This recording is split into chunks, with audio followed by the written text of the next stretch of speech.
Well, hello there, ladies and gents. I'm Tammy Sipniewski, your crypto queen. Thank you so much for popping by the channel. And if you've come here in search of good news and hope, feel free to turn around and leave because it's just not the day for that. So let's talk about Solana. We always say that, you know what? The millionaires are made in the bear market. This is the time when the price is low. This is where people buy, and in the future, they will become very wealthy if they just hold.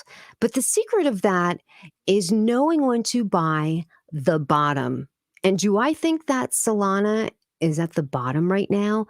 And the quick and easy, simple answer to that is an absolute no. We can see Solana go significantly further south. I know it's not good news, but I just want to, keep it 100 with you where I think this is going. There's a couple of different reasons why.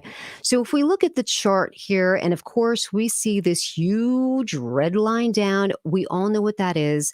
That is the what's known as the FTX contagion. That's where FTX claimed or made their public announcement of bankruptcy, Chapter 11 protections. A lot of projects sustained a very similar line in their chart. However, this one is a little bigger than the norm, and that's because FTX actually owns about 11% of Solana. And that's because they invested about $300 million into Solana's ICO. So they own a huge, significant chunk of Solana, which we can completely anticipate is going to be sold off. Keep that in mind. Now we find out not only that, but there's a lot of different NFT collections that are going to be jumping ship from Solana over to Ethereum. And when we hear that, it is almost crazy because Solana was being dubbed the Ethereum killer, especially when it comes to NFT collections. And here we can see pretty big news, actually. DeGods and Utes, two of the most significant NFT projects in the Solana ecosystem, announced that they are migrating to Ethereum and Polygon, respectively. Once this occurs, it is possible that Solana will fall outside of the top 10 sales volume entirely. And this is also crazy. Well, there are rumors that both projects asked the Solana Foundation for money in order to remain on the blockchain. That is yet to be confirmed. Can you believe they were like, hey, you want us to stick around and stay with you?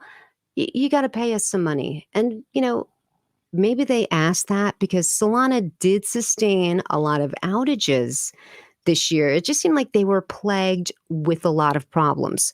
The outages, though, that's really not why I'm thinking that the chart is going to continue to go down.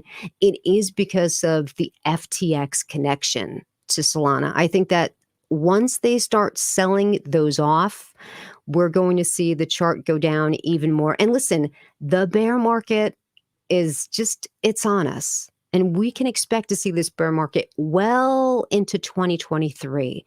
When we look at the holiday shopping, Amazon, usually people buying the big tickets over there like TVs and VR goggles and the like, it was mostly household goods that people were buying, stuff that you can normally just get in a store off the shelf at a store.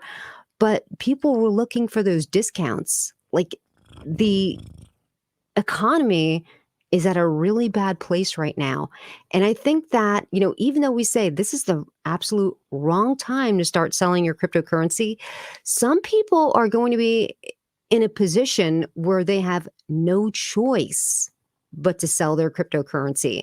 And it's projects like this that we believe are going to go even further south. That's going to be first on the chopping block. So keep your eye on Solana. I wouldn't promote buying Solana here because I think it's going to go even further down. This is not financial advice. This is just what I'm doing. I'm not buying any more Solana. Maybe if it goes down to another support line of like $4, I would consider buying there. But here, just not feeling good about Solana. And my cats want to jump up, so I'm going to end the video here. Thank you so much for joining me. And until next time, try to only buy on those red candles, and Happy New Year. I know you